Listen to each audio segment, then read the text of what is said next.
بسم اللہ الرحمن الرحیم نحمد و نصلی علی رسولہ الکریم اما بعد۔ بچوں کی تربیت کے بارے میں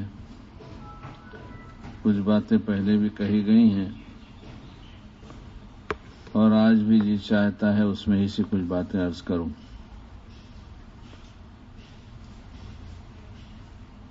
اللہ تعالیٰ کا ارشاد ہے، ایک آیت ہے، اس کا ترجمہ لکھا ہوا ہے، اور اپنے متعلقین کو بھی نماز حکم کرتے رہیے اور خود بھی اس کے پابند رہیے۔ اپنے بچوں کو بھی پڑھائیں، گھر والوں کو کہیں، دوست احباب کو نماز پڑھیں اور پڑھائیں۔ دوسری بات لکھی ہے، ایمان والوں تم اپنے کو اور اپنے گھر والوں کو دوزخ کی آگ سے بچاؤ، یعنی برائی چھوڑ دیں، بھلائی کے کام کریں تو ہی بچیں گے۔ سمجھ بس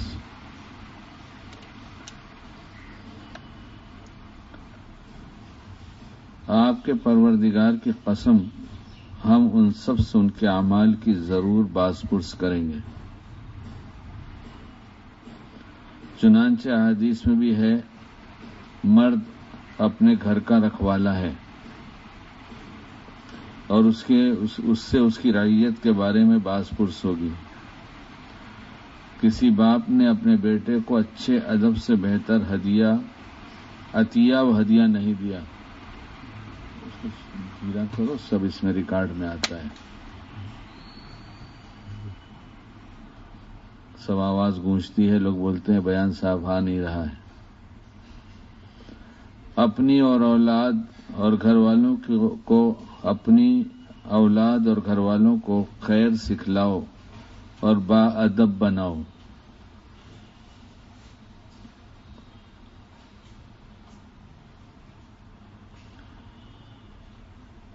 چنانچہ قرآن کریم کی ان آیات اور نبی کریم صلی اللہ علیہ وسلم کے ان ارشادات کی رہنمائی کے بموجب ہر دور میں تربیت کرنے والوں نے بچوں کی تعلیم و تربیت کا خوب اہتمام کیا ہے اور ان کے انحراف اور کجروی کو دور کرنے کا خیال رکھا ہے، بلکہ اس مقصد عالی کے لیے ایسے اساتذہ معلمین کا انتخاب کیا ہے جو علم و ادب کے لحاظ سے بلند و ارفع ہوں، تاکہ وہ صحیح عقائد اور اچھے اخلاق سکھلائیں اور اسلام کے اس فریضے کو بحسن خوبی ادا کر سکیں۔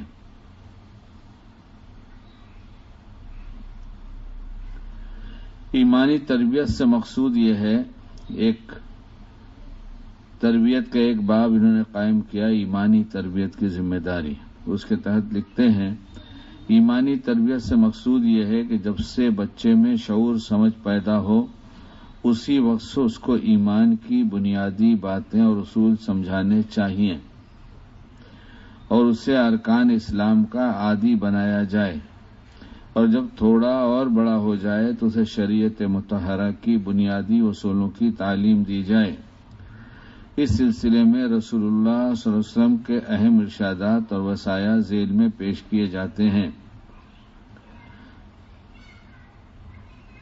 حاکم حضرت عبداللہ ابن عباس رضی اللہ تعالیٰ عنہما سے روایت کرتے ہیں کہ نبی اکرم صلی اللہ علیہ وسلم نے فرمایا، اپنے بچوں کو سب سے پہلے کلمہ لا الہ الا اللہ سکھاؤ۔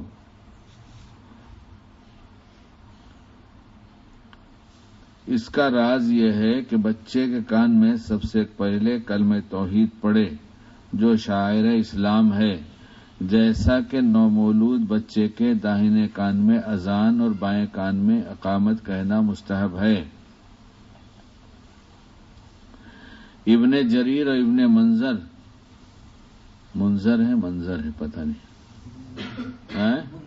منذر، ابن جریر اور ابن منذر حضرت ابن عباس رضی اللہ تعالی عنہما سے روایت کرتے ہیں کہ انہوں نے فرمایا کہ اللہ تعالیٰ کی اطاعت کرو اور اللہ تعالیٰ کی نافرمانی سے بچو، اور اپنی اولاد کو اوامر پر عمل کرنے اور ممنوعات سے بچنے کا حکم کرو، اس لیے کہ خود تمہارے لیے اور تمہاری اولاد کے لیے آگ سے بچنے کا ذریعہ ہے۔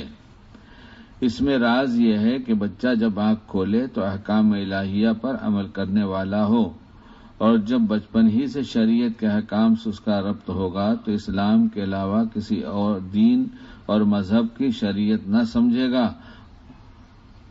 اور نہ لائے عمل بنائے گا۔ 7 سال کی عمر ہونے پر عبادات کا حکم دینا۔ حضرت عبداللہ ابن عمر رضی اللہ تعالیٰ عنہما سے روایت ہے کہ رسول اللہ صلی اللہ علیہ وسلم نے ارشاد فرمایا، اپنی اولاد کو 7 سال عمر ہونے پر نماز کا حکم کرو، اور نماز نہ پڑھنے پر ان کو مارو۔ جب وہ 10 سال کے ہو جائیں اور ان کے بستر الگ الگ کر دو۔ اس میں احتیاط بہت کم ہے۔ جب 10 سال کے بچے ہو جائیں تو بستر علیحدہ کر دو، اس میں گھروں میں احتیاط بہت کم ہے۔ اور یہ بات اچھی طرح سمجھ لینا چاہیے، جہاں بھی شریعت سے ہٹیں گے وہاں ہم لوٹیں گے، شیطان ہمیں لوٹے گا۔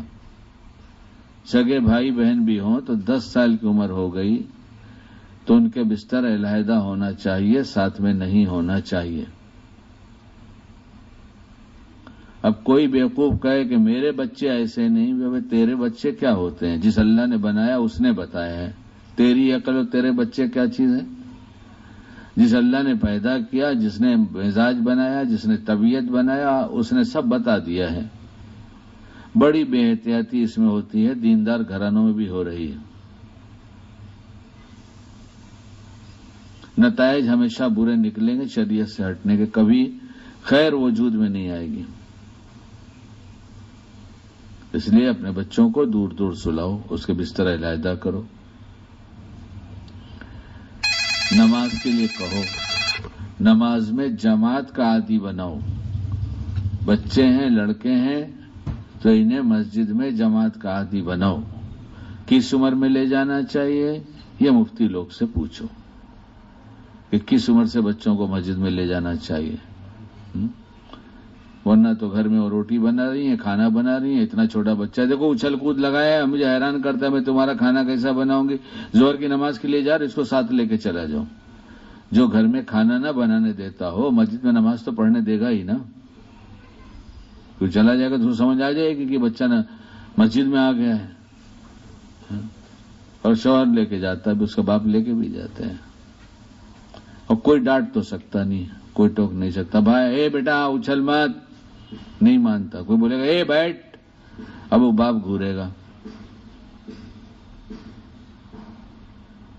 جب اللہ نے جس کام کو کرنے کے لیے کہا اس کا طریقہ بتایا ہے، ہمارے نبی علیہ الصلوۃ والسلام نے کوئی جگہ ایسی نہیں ہو جس کا طریقہ نہ بتایا ہو۔ اب جی چاہتا ہے 4 بچے ہیں، اس میں سے کس کو لے کے جاؤں؟ مفتی صاحب سے پوچھو۔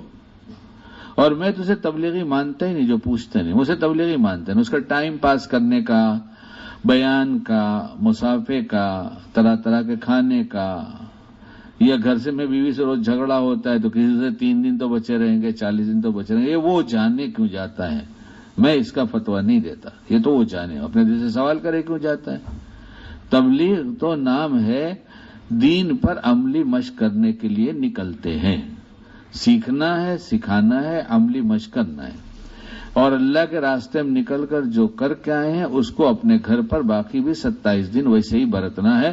ٹائم کم دیں گے کہ یہاں دوسرے بھی تقاضے ہیں، یہ تھوڑا کہ 3 دن میں سیکھنا سکھانا ہوگا اور پھر گھر آ جائیں گے تو سیکھنا سکھانا ہی نہیں، پھر 3 دن نکلیں گے تو سیکھنا سکھانا ہو، یہ تو پرانی تبلیغ میں نہیں ہے۔ پرانا نہج تو یہی ہے کہ جو کچھ 3 دن کرتے ہو 27 دن جا کے کرو۔ 3 دن 24 گھنٹے 72 گھنٹے تم یہی کام کرتے ہو، وہاں تمہارے دنیاوی بھی تقاضے ہوں گے، تمہارے کاروبار دھندے ہوں گے اور دوسرے بھی تقاضے ہوں گے، اس کے ساتھ ساتھ چھوڑنا مت، کرتے رہنا۔ اس لیے بچوں کو مسجد میں لے جا کر جماعت کے ساتھ نماز پڑھانے کا عادی، جن بچوں کو مسجد میں لے جانا شریعت نے اجازت دیا ہے کہ ایسے بچوں کو لاؤ، اور بچوں کے بستر علیحدہ، ٹھیک ہے۔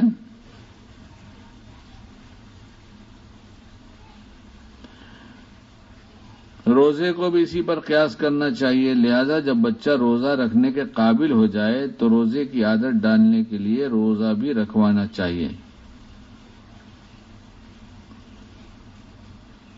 روزے کے قابل ہو گیا تو روزہ رکھوانا چاہیے۔ اور اگر باپ کے پاس حج کی گنجائش ہو تو بچے کو حج کا بھی عادی بنانا چاہیے۔ یہ کتاب ہے میرے ہاتھ میں جس کا نام ہے تربیت اولاد کا اسلامی نظام۔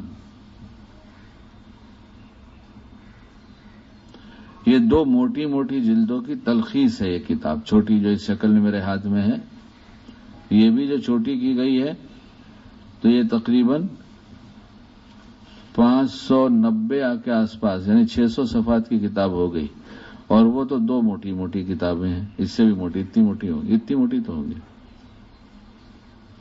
یہ کتنی اہم بات ہوگی کہ 2 موٹی موٹی کتاب کسی نے اولاد کی تربیت پہ لکھ دیا ہے، یہ بات کتنی اہم ہوگی۔ اور ہمیں اپنی اولاد کی تربیت کے لیے فرصت نہیں، سب کے لیے ہمارے پاس ٹائم ہے اور اپنے بچوں کے لیے ٹائم نہیں۔ دعوت میں وہ کتنی پیاری بات بتائی گئی، گھر کی تعلیم اور مسجد کی، یہ مرد کے ذمہ ہے کہ نہیں ہے؟ 5 کام میں کیا ہے؟ گھر کی تعلیم ہے، تو گھر کی تعلیم مستورات کے ذمہ ہے یا مردوں کے ذمہ بھی ہے؟ مرد کے ذمہ ہے۔ یہ 5 کام جو مرد کے بیان کیے جا رہے ہیں، لیکن وہی جو پابندی سے 3 دن بھی لگائے گا بڑی فکر ہے، 40 دن بھی جائے گا بڑی فکر ہے، بیان بھی خوب جا کے کرے گا بڑی فکر ہے، لیکن گھر کی تعلیم کی فکر نہیں ہے۔ حضرت جی کے زمانے کے ایک شخص ہیں، ابھی زندہ ہیں، اللہ انہیں اچھا رکھے، 80 کے آس پاس عمر ہو گئی، کیونکہ میں سمجھتا ہوں 75-80 کے درمیان میں نے انہیں دیکھا ہے، بہت نفیس طبیعت کے ڈاکٹر ہیں۔ تو گھر پہ جا کے پوچھتے تھے آج تعلیم ہوئی؟ نہیں ہوئی۔ کوشش تو کرتے تھے خود ہی بیٹھنے کی، بیٹھتے بھی تھے، لیکن کبھی بہت دیر میں آئے، تعلیم عشاء ہوتی ہے، کسی ضرورت سے کہیں رہ گئے، کام ایسا نکل آیا، تو عشاء بعد تعلیم ہوئی کہ نہیں ہوئی؟ تو ہوتی تھی۔ ایک دن گھر والے نے کہہ دیا کہ آج تعلیم نہیں ہوئی، رات کے 10 بج گئے، عشاء کی نماز 8 بجے ہو رہی ہے، کیوں نہیں ہوئی؟ آج ہم لوگ بہت تھک گئے تھے، تو انہوں نے کہا آج میں کھانا نہیں کھاؤں گا، کیونکہ آج میں تھک بھی گیا ہوں، بہت تھک گیا ہوں، تو میں کھانا نہیں کھاؤں گا۔ تو اہلیہ نے کہا نہیں، کھا لیجئے، ضد کیا، کہ بھائی جب تھک کے تعلیم چھوڑی جا سکتی ہے تو تھک کے کھانا بھی چھوڑا جائے گا، نہیں کھاؤں گا آج۔ کہنے اس کے بعد کسی دن میرے گھر کی تعلیم نہیں بند ہوئی، ہمیشہ ہوتی رہی، وہ خود بھی شریک ہوتے رہے۔ تعلیم کیا ہے؟ جب اپنے بچوں کو بیٹھائیں گے تو یہ واقعات سن کر ان پر اثر ہوگا،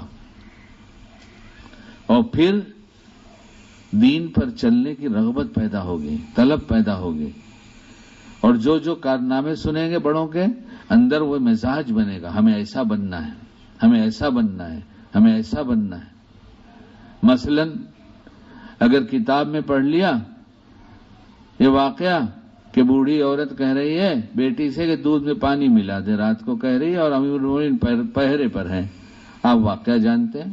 اس کو سننے کے بعد بیٹی نے کہا اللہ دیکھ رہا ہے، کیسے ملائیں؟ ارے امیر تو نہیں دیکھتا، کہا اللہ تو دیکھتا ہے۔ اب یہ بچہ سنے گا تو کہے گا اللہ دیکھتا ہے، یہ برا کام ہم کیسے کریں؟ نہیں سمجھتا تو یہاں سمجھانا چاہیے، بیٹا دیکھو کیا لکھا ہے اس میں، اللہ پاک ہمیشہ دیکھتے ہیں ہم کو، اس لیے ہمیں برا کام نہیں کرنا چاہیے۔ لیکن ہم کہاں یہ سب کر رہے ہیں؟ اور جن کے گھروں میں سب خاص طور سے ہونا لازم ہے، ہونا تو چاہیے ہر گھر میں، لیکن جو دعوت کا ساتھی ہے وہ عورتوں کے ذمہ چھوڑ کر مطمئن کیوں ہو گیا؟ کیوں نہیں تعلیم میں خود بیٹھتا؟ نہیں، باہر بہت کام ہے نا۔ یہ جاہل ہے، میں اس لیے کہوں گا جاہل کہ ایک مسئلہ ہے کس کا کتنا تم پر حق ہے، یہ اس سلسلے کا جاہل، اسے جہل ہے کہ ساری دنیا کو سمجھائے گا، پوچھو جا کے کس کا کتنا حق ہے۔ میرا اتنا کتنا حق ہے، میرے بال بچوں کا کتنا ہے، میرے پڑوس کا کتنا ہے، پورے امت مسلمہ کا کتنا ہے، غیر کے ساتھ رہتا ہوں ان کا کتنا ہے. ہر وقت ایک حق ہوتا ہے. ہم ٹرین میں چلتے ہیں، وہاں بھی لوگوں کا حق ہے. ہم نے حضرت علی میاں صاحب رحمۃ اللہ علیہ کی کتاب دیکھا حج کے سفر میں، کہ اسے پڑھ رہا تھا. اس میں عجیب بات لکھی تھی، شاید میں 25 سال پہلے پڑھا ہوگا، اب جملہ تو یاد نہیں، مفہوم یاد ہے، کہ ہم لوگ وقت سے پہلے ٹرین میں پہنچ گئے. ٹرین وہیں سے بن کے چلتی تھی جہاں تھے، اس لیے ہم لوگوں نے اپنے اپنے سامان رکھنے کی جگہ پر جتنا ہمارا حصہ بنتا ہے، ہم نے اپنا سامان اتنی جگہ میں رکھ دیا، اور اپنی سیٹ پر جتنا حصہ سیٹ پر ہمارا ہوتا ہے اتنے پہ بیٹھ گئے. اور ہم لوگ کھڑکی کے پاس بیٹھتے ہیں تو کتنے ٹیڑھ ہو کے بیٹھتے ہیں، پہلے تو کھڑکی پہ ہاتھ جاتا ہے، یہ ادھر ہاتھ ٹیکا، اور ذرا سا ایسے سرین اب سیدھی نہیں رہے گی، ٹیڑھی رہے گی. اب ایسے سیدھے نہیں بیٹھیں گے تاکہ لوگ دیکھیں کہ یہاں جگہ ہی نہیں ہے، اور جو بیٹھے تو وہاں سیدھا ہو کے بیٹھے. ہمارے بڑوں نے اتنی احتیاط کیا کہ بیٹھنے میں بھی جتنی ہماری سیٹ ہے اتنی پہ بیٹھیں گے. حق ہے لوگوں کا. ہم یہی نہیں جانتے کہ ہمارا کتنا حق ہے، ہمارے بال بچوں کا کتنا حق ہے، ہمارے گھر والوں کا کتنا. بھائی ایک حق ہے، بس بولو سمجھاؤ، سب کو بولو، سب کو سمجھاؤ. اور کتنا سمجھاؤ؟ اتنا سے سمجھائے اتنا ہی سمجھائیں گے، اور باقی شریعت چھوڑ دیں گے اور بڑے دیندار بن جائیں گے. اس لیے ہمیں تو بہت بہت بہت پوچھنا ہے، ہر بات پوچھنا ہے. اور جو بال بچے والے ہوگا ان کو تربیت کے لیے تو پوچھنا ہی پڑے گا، ہمیں بچوں کی تربیت کیسے کی جائے، اس میں خاص طور سے بڑے پیار سے بات کی جائے. مجھے تو فون آ رہے ہیں، مجھے فون شروع ہو گئے اور بہت آ رہے ہیں کہ جب سے انداز بدل دیا بچے بدلنے لگے. بعضوں نے یہ کہا کہ بچوں کے غصے میں ان کا قصور نہیں، ہمارا قصور تھا. بعضوں کے غصے میں ان کا قصور نہیں تھا، کہ جس کو دیکھو وہی بولتا ہے میرا بچہ غصہ بہت کرتا ہے، میرا بچہ غصہ بہت کرتا ہے. ابھی تو غصہ لایا کہاں سے؟ اس کو آپ نے پیسہ دیا تھا کہ فلاں جگہ بکتا ہے خرید کے لاؤ، اس کو کہیں بھیجا تھا ٹریننگ کے لیے کہ جا کے وہاں ٹریننگ لے کر آ جاؤ. غصے کی یہ غصہ کہاں؟ بچہ تو جس ماحول میں پرورش پاتا ہے وہی سب نقل اتارتا ہے. جس ماحول میں پرورش پاتا ہے وہی نقل اتارتا ہے. دیکھو گھر میں نمازی گھروں کے بچے چھوٹے چھوٹے ہوتے ہیں تو دیکھو تو مصلی بچھا کر نماز پڑھتے ہیں نماز کے وقت میں، حالانکہ کچھ نہیں آتا، ایک رکعت بھی پوری نہیں ہوتی، پھر وہ چھوڑ کے مصلی کھیلنے چلے جاتے ہیں، لیکن انہیں معلوم ہے نماز پڑھنا چاہیے. ایک صاحب کے گھر گیا تھا میں، ان کی بچی بہت چھوٹی سی تھی، بس تھوڑی سی بات کرنے لگی تھی، تھوڑا بولنے لگی تھی، تو ان صاحب نے کہہ دیا اس سے بچی سے کہ بابا کی طبیعت خراب رہتی ہے، ذرا دعا کر دو. اب میں دیکھنے لگا، میرے ساتھی بھی دیکھنے لگا، اس نے جلدی سے مصلی بچھایا اور بہت چھوٹی سی اتنی سی جلدی نماز کی نیت باندھا اور ایک رکعت پہ سلام پھیرا. کتنے پر؟ اب جانتی تو ہے نہیں بیچاری اتنی سی، لیکن اس نے دیکھا ہے، باپ نے سکھایا ہوگا کہ ضرورت کوئی رہا کرے دعا مانگا کرو تو صلاۃ الحاجت پڑھا کرو اور ایسے مانگا کرو. میں دیکھتا رہا، میں سچ کہتا ہوں اس بچی نے جو دعا کیا آج میں بھولوں گا نہیں زندگی بھر. ایسا ہاتھ اٹھایا اور اللہ پاک میرے بابا کو اچھا کر دو اللہ پاک، اور رونے لگی. میں دیکھتا رہا، میں نے کہا واہ مفتی صاحب واہ ماشاء اللہ، کیا بچے کو ٹرینڈ کیا ہے کہ دعا کر دو. میں صلاۃ الحاجت پڑھا، اس نے ایک رکعت ہی صحیح، اس کے لیے کیا ہے، اور ہاتھ اٹھا کر رونے لگے، آنسو بہنے لگے. تو جب گھر میں تعلیم کیا اور اپنے بچوں کو سکھایا، عمل کیا تو یہ ہوا نا. بیوی تعلیم کر لے گی تو بیوی تو کرے گی نا، بیوی تو آپ کے ڈر سے بھی کرے گی، آپ کھانا چھوڑ دیں گے. یہ تو ہماری ذمہ داری ہے. وجہ کیا ہو گئی؟ ہمارے جینے کے لیے ہمارے پاس کوئی ڈھنگ نہیں ہے. کیا ہے؟ ہم ایک روٹین میں جیسے ابا اماں کو دیکھا تھا ویسے ہی ہم جی رہے ہیں، یا ہمارے کاروباری مشاغل نے ہم کو ایسا بنا دیا اور بے ترتیب بنا دیا. اور جنہوں نے کاروبار کے ساتھ دعوت کا کام شروع کیا تو اللہ معاف فرما دے، اللہ ماشاء اللہ کوئی ہوں گے جن کی ترتیب ہوگی. زندگی بھر ترتیب بولتے ہیں، یعنی جس دن سے لگتے ہیں اپنی ترتیب بناؤ بولتے ہیں، نہیں بولتے. بس تکلیف یہ ہے کہ شکیل بول دیتا ہے، بہت سے لوگ پیچھے بیٹھ کر تذکرہ کرتے ہیں. ہم پیچھے بیٹھ کر تذکرے نہیں کرتے، ہم تو بولیں گے، اس لیے کہ ہمیں کسی نے نہ بولا ہوتا تو ہم نہ سدھرنے کی راہ پر آتے. سدھر گئے نہیں، کسی نے سمجھایا تبھی تو آئے. اور جب اس عنوان کی بات ہی نہیں کانوں میں پڑے گی تو کیا جانے گا بیچارہ. یہ نئی بات نہیں ہے، یہ تو شریعت ہے. شریعت تو بہت پرانی ہے، جتنی پرانی ہے اتنی پرانی نئی کہاں سے ہو جائے گی. آپ علیہ الصلوۃ والسلام کی پوری زندگی دیکھ لینا، ہمیشہ جلدی سونے کا معمول تھا.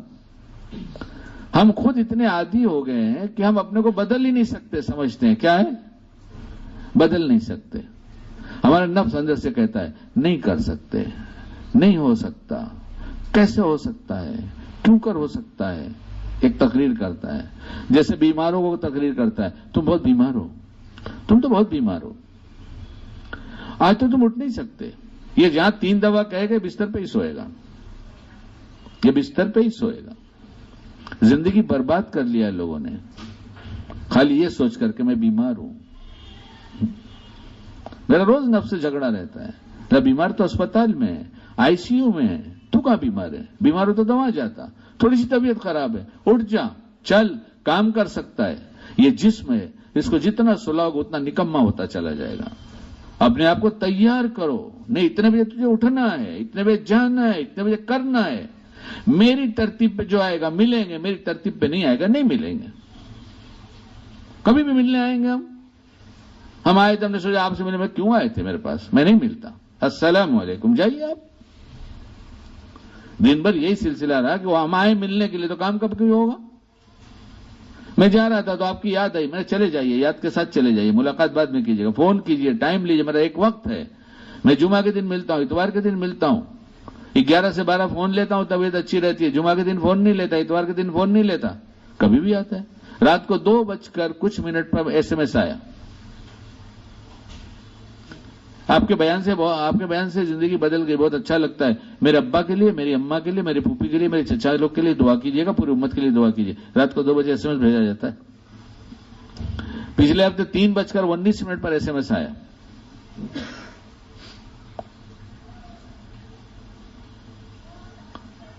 اس لیے زندگی کا ایک ترتیب بناؤ، اور دیکھو جتنا شریعت سے ہٹیں گے اتنے ہی لوٹیں گے. آپ علیہ الصلوۃ والسلام کی سنت، اور آج پوری میڈیکل سائنس اعلان کر رہی ہے کہ جلدی سو جانا صحت کے لیے بڑا نافع ہے. لیکن گولیاں کھائیں گے صحت برباد کریں گے. نہیں، ہمارے یہاں تو ایسا ہی ہوتا ہے. کیوں ایسا ہوتا ہے طے کرو نا. جیسا تو ہمارے حضرت بیان کرتے تھے، بہت بیان کرتے تھے، سفر بھی ہوتے تھے، کرتے تھے. مفتی محمد حنیف صاحب اور بڑے حضرت رحمۃ اللہ علیہ بھی. یہاں پنویل میں اعلان ہوا، مغرب بعد بیان ہوگا، لوگ بیٹھے، حد اطمینان سے ہوا، بین فاصلے فارغ ہو کر آئے. کچھ لوگوں نے آپس میں تذکرہ کیا، اتنی دیر کر کے نماز. تو حضرت نے فرمایا مجھے روز بیان کرنا رہتا ہے، میں روز اوابین چھوڑوں تمہارے لیے، تم آج ہی چاہے تو بیٹھو، نہیں تو چلے جاؤ. یہ تھے ہمارے بڑے. یہی پنویل میں ہوا تھا، کہا ہم روز بیان کرتے ہیں تو ہم روز اوابین چھوڑ دیں گے تمہارے لیے، تمہارا جی چاہے تو بیٹھو، تمہاری ضرورت ہے، دین کے تم محتاج ہو. ڈاکٹر کے لائن میں بیٹھیں گے 2 گھنٹے چلے گا، 4 گھنٹے بیٹھیں گے اپوائنٹمنٹ کے بعد تو چلے گا. لیکن ایک اللہ والا یا ایک آدمی بیان کرنے والا دین کی بات پہنچائے، اسے چاہیے کہ سنت جلدی پڑھو، ایسا کرو، جلدی بیٹھ جاؤ. کہتے کیوں بیٹھیں گے؟ ہم آرام سے نماز پڑھ کے فارغ ہوں گے، چھوٹی چھوٹی پڑھیں گے. لیکن اس کا مطلب یہ تو نہیں کہ ہم تمہارے لیے اپنا دین لٹاتے رہیں گے. یہ کون سی دینداری ہے کہ تم بنتے رہو اور ہم بگڑتے رہیں؟ نہیں، ہم بھی بگڑیں گے، وہ بھی بگڑے گا. اس لیے سب سے پہلے اپنے سونے کی ترتیب، اٹھنے کی ترتیب، کھانے کی ترتیب، آنے جانے کی ترتیب ایک بناؤ. اللہ کی قسم، نب شیطان نے بہت بڑے بڑے دھوکے میں ڈال دیا، اور بڑوں کو ڈال دیا ہے. جو اپنے بارے میں نہ سوچ سکا وہ کسی کا حق ادا نہیں کر سکتا، کیونکہ شرعی مسئلہ ہے. پہلے اپنا حق ہے، اس کے بعد بال بچوں کا حق، والدین کا، سب ترتیب بنی پڑی ہے. کہاں سے حق شروع ہوتا ہے، کہاں تک جاتا ہے.